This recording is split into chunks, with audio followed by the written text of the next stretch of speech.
Hey guys, so we're up again for another stocks by request session. Over the past days, I talked about different stocks, and even I think just the past few days also I talked about Ayala Land. So for this video, we're just gonna talk about property stocks that I have not discussed yet over the past few days as well. For those who are new to this channel, stocks by request is basically me analyzing from a technical analysis standpoint the top stocks that you guys requested via Twitter, via YouTube, via Facebook, via Instagram, and me putting out the charts and showing you support resistance levels and everything else that should cause you to either buy, sell, or hold the stock as well. Please do remember though that these are not stock picks, these are analysis with one goal in mind, just to educate you, to teach you the logic behind this so that you get to trade the markets with confidence by yourself as well.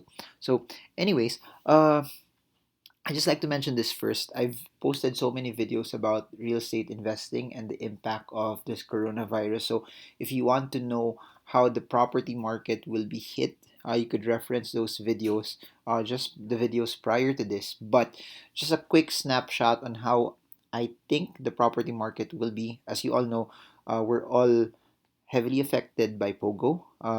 One of the themes that you need to follow is how Pogo will be, because a lot of the rent is also predicated on that. One of the reasons why we saw property prices go up over the past few 2 3 years was because there was a lot of Chinese businesses, Pogo businesses coming into the country.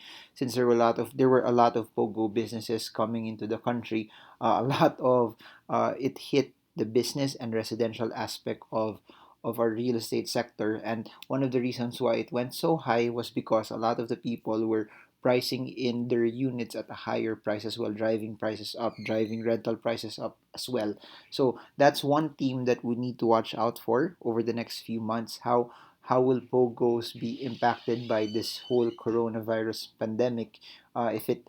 If we see a large amount of Pogos get hit, either they stop operations or they leave, uh, a scenario will be there will be a lot of vacancies. But again, whenever this Pogos stay or at least lease out property, it's mostly a year's worth. So should they stop, should they leave, it gives the owners of those either establishments, units, whatever it is, time, no leeway to be able to pivot and find other areas uh, where they could still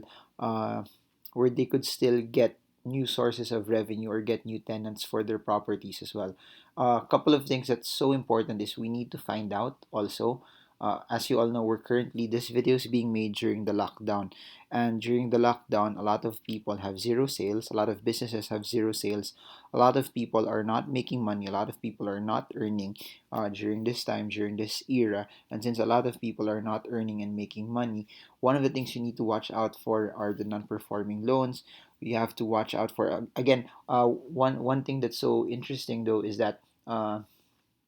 If you look at it from the grand scheme of things, number one, uh, the loans currently, I think for during this entire lockdown, loans are waived, meaning people are not obliged to pay those loans today. But again, when the lockdown is over, they will still have to settle them as well. So one of the things that you watch out for is the ability for people to pay out those loans. As long as they can pay out those loans, then again, it becomes a relatively healthy level still. But when you see a massive level of defaults, I think one underlying theme that people could need to watch out for is OFW remittances. We don't know how deep will this be, because the difference between this and the 2008 recession is that this is global. It's hitting every country. A lot of the countries are in lockdown. A lot of the industries are being hit. A large portion of OFWs are in the Middle East. Since a large portion of OFWs are in the Middle East, there's a big chance, there's a big narrative that they could possibly be hit. Some of them might go home, some of them might not have income, and a lot of them who did not foresee this, who did not have any savings, may not be able to somehow support and pay out those loans. And it also goes to take a lot of the businesses that you have here in the Philippines, or a lot of freelancers, a lot of people who are pretty much events based, a lot of people uh, who are affected here might not have the ability. So watch out for the non-performing loans. If people don't, if that spikes up, So there's a big chance that a lot of the property developers also get hit. Uh, because again, it also points out, of course, banks will get hit, but when people don't have the ability to buy when people don't have the ability to buy houses, it also will dampen sentiment in the market, and you can't really expect, it will be harder for people to get new loans, and you can't really expect a lot of people also to buy new houses when when people's income are affected, OFW remittances are affected, and businesses are affected. The last thing that they'll do is buy houses at this point in time. So when there's crisis, again, it's an opportunity to position. However, for those that don't have cash flow, for those whose businesses are threatened, they will be the most hit. So I think growth will be hampered as well in terms of the residential sector. But this is as fluid as it can be because we don't know how long this will last. If this drags on more, the more we will see the property sector get hit. From a rental standpoint, in terms of malls, no, you saw Ayala, you saw SM already waive rent in their establishments that means for a month they're not really earning. So for SM Prime, I think it was over 4 billion that was slashed. I think SM Prime earns around 60 billion from rent. Slashing a month is around 4 plus billion, I think. And then for Ayala Land, I think they slashed over a billion's worth of rent as well. So that's revenue already that will be out for them already for the year. So uh, you can't expect growth in property stocks for the year. Aside from not expecting growth from property stocks for the year, uh, it's very, very prudent that you study the ones that once everything starts to recover, who are the companies that the consumer will flock into first, the ones that are more reliable, the ones that will continue to have projects, the ones that will finish those projects as well. So those are the thing. Those are at least the factors from a macro standpoint that you need to look at as well. And then you can look at also um, how they performed in times of crisis, who were the property developers that did well in times of crisis. But uh, those are just some thoughts on it. But again, everything is predicated on people's ability to buy. It's predicated on people's ability to get credit, and it's predicated on the general sentiment on how this will somehow no drag on. If it gets finished fast, then recovery might be faster. If it takes a while, then this may drag on and it will hit also the economy. Up until now, while this video is being made, we don't know yet also how long how long the lockdown will be, and will it be gradually lifted, or it will be out it will be out in one go. It will be lifted in one go, or will it be lifted in tranches or per sector? But anyways, I want to start with a couple of stocks. Let's start with Vistaland first. If you look at Vistaland, it's still the same underlying theme, similar to the other videos that I posted for you guys. By the way, if you guys have any other stocks that you guys want me to make videos on, just put them on the comment section below and put hashtag stocks by request, and we're gonna make videos on top of that for all of you. So same thing. It's almost the same as the previous videos that I made. One area to look at is if you look at it for this, it's somewhere here and here as well. So it moved sideways, broke down from this. After breaking down from this, a larger bearish move already happened. And if you try to connect all of this together, you see a larger downward trending line pushing the stock lower as well. So the current resistances that we have right now is 7.2 and 6.25, all because of the breakdown from this and the breakdown from this as well. As you can see, the support here, the 6.25 level for Vistaland was pretty much broken. So similar to the other stocks that I showed you guys over the past few days, this stock broke down, but the same thing happened. It started to consolidate. So here's the resistance level for this consolidation. Here's a thinner one, and here's another support level. So current support levels for Vistaland is 3.9, and then you have an intermediate resistance at the 4.28 level, or you can peg it at the 4.3 level. So that being said, allow me to zoom in. Zooming in here, you will see that the distance from this support level is also reinforced by the 20-day moving average. So the distance from the 4.3 level to the next resistance is around 10%.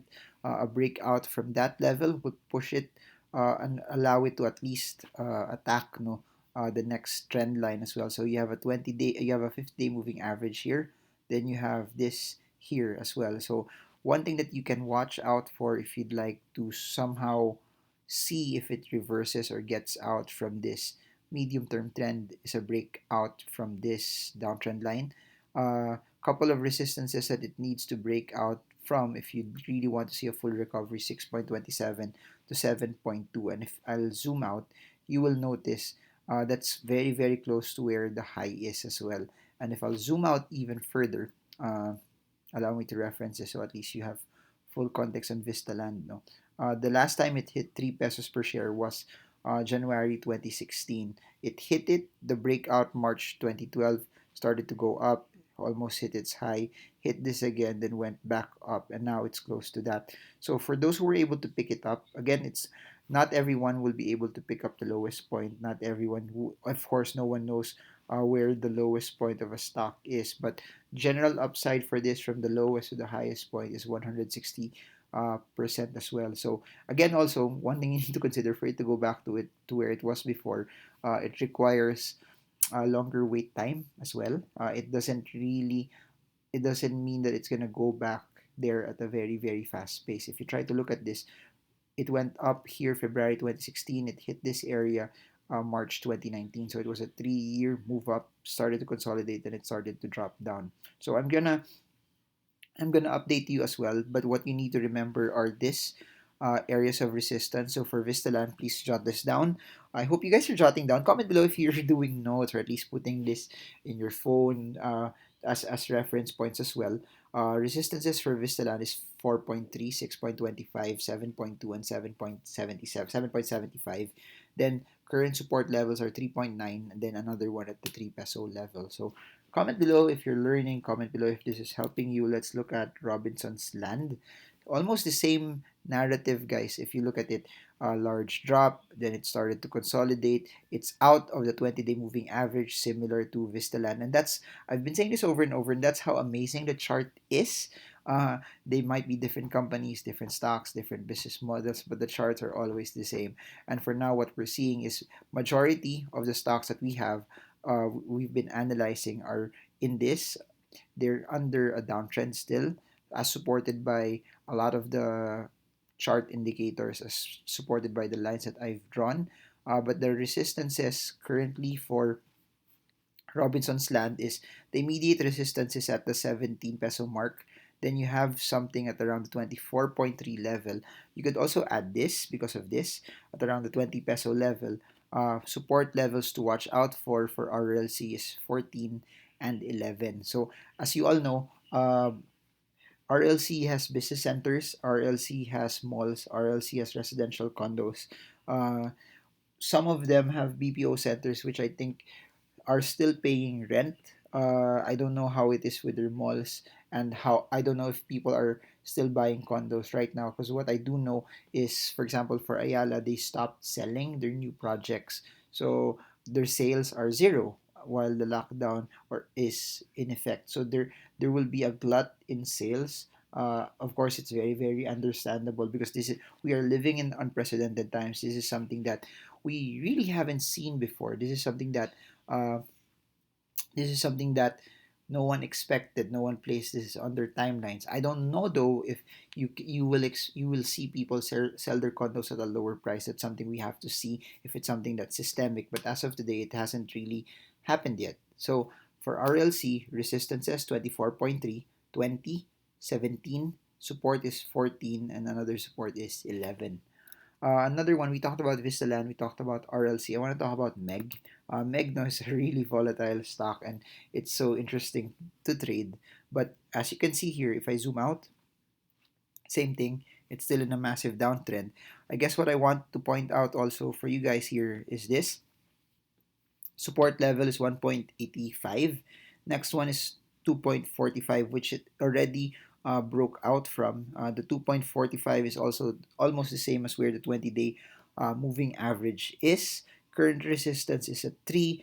Next resistance after that is 3.85. So you have moving averages, 3 of the intermediate to longer moving averages relatively bearish. It has only broken past the short-term moving average as of now.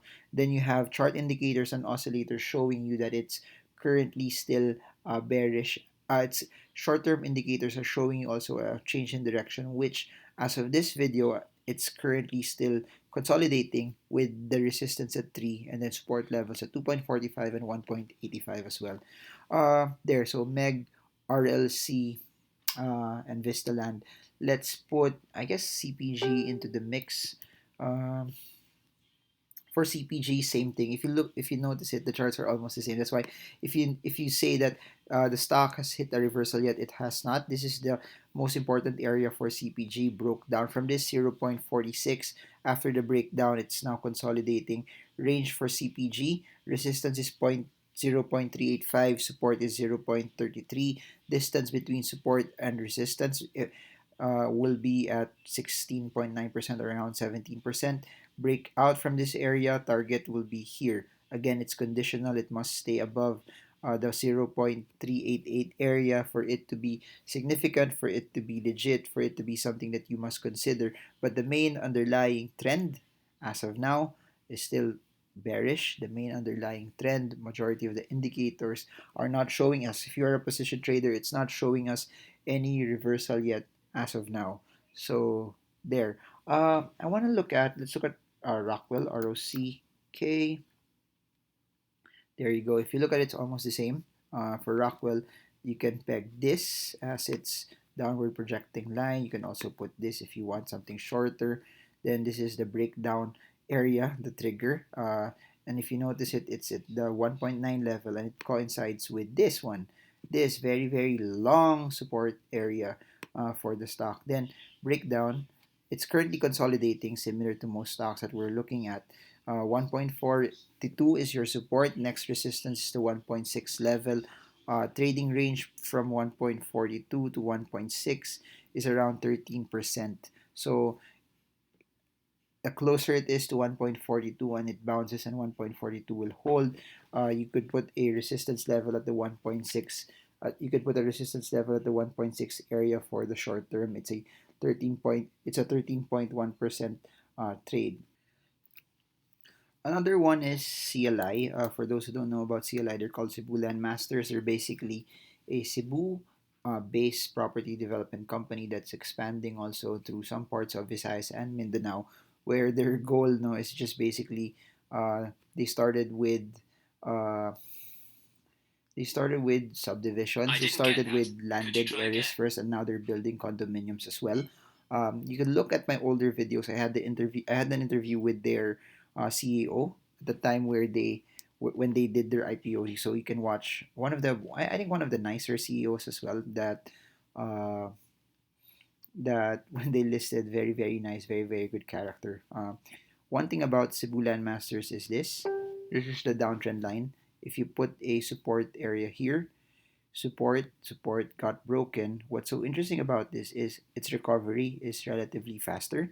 If you note it from this area, it's up 23%. If you note it from the intraday low, it's past 37%. But for it not to get out and escape the downtrend, it must break this downward trending line, and it must break this resistance level, which is around the 4.17, or you can peg it at the 4.20 level. But one of the resistances that I really believe it must break out is at least close to this, closer to the 200-day moving average, so around the 4.5 level. So if you want a legit reversal for CLI, number one, it must break this as close as it can to the 4.2 level. Then after that, it must break this as close as it can to the 4.5 level, and this downward trending line over at least a short to midterm for us to have evidence that it's breaking out. So for those pala who are into chart patterns, this is one. If it breaks past this, it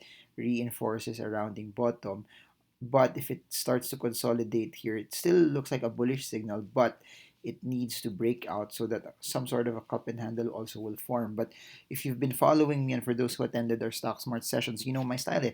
I'm not a big fan of chart patterns. I just take everything as is from a support and resistance level. So that's basically it. So these are the resistances for CLI around 4.2 and 4.5.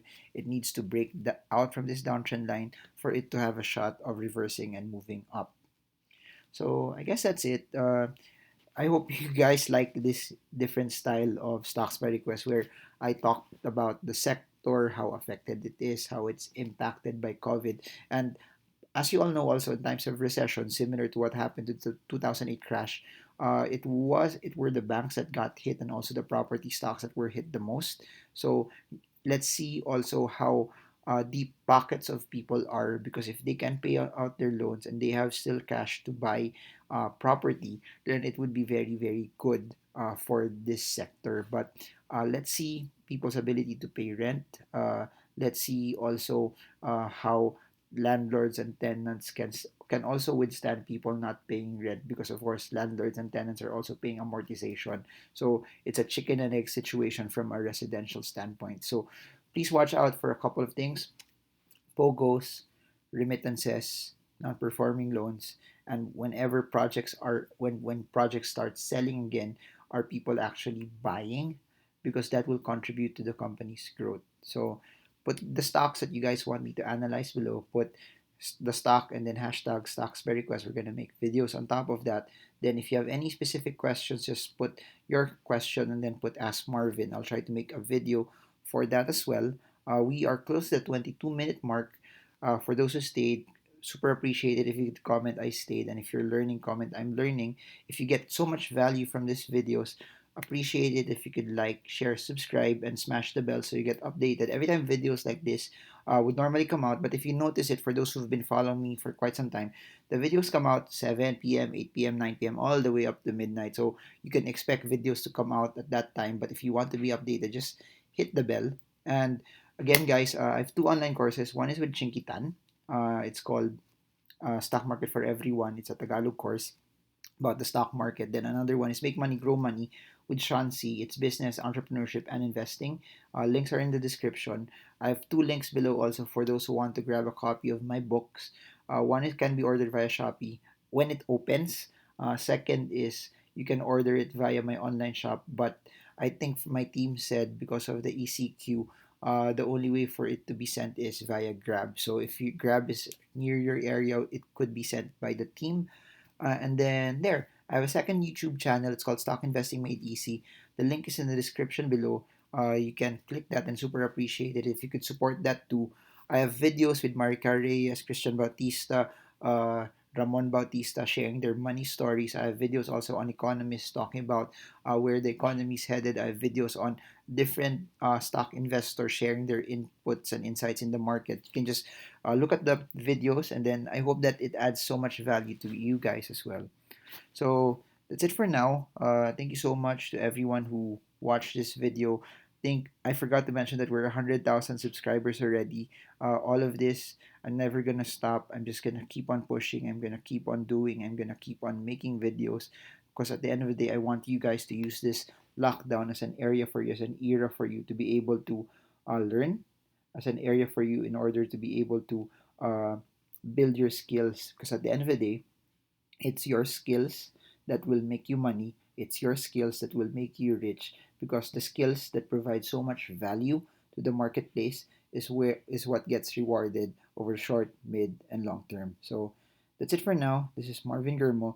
I super hope that this video inspires you. I super hope that this helps you and pushes you to reach for your dreams, because dreaming is amazing, and never stop dreaming, but at the same time you work hard to make those dreams happen. So that's it for now.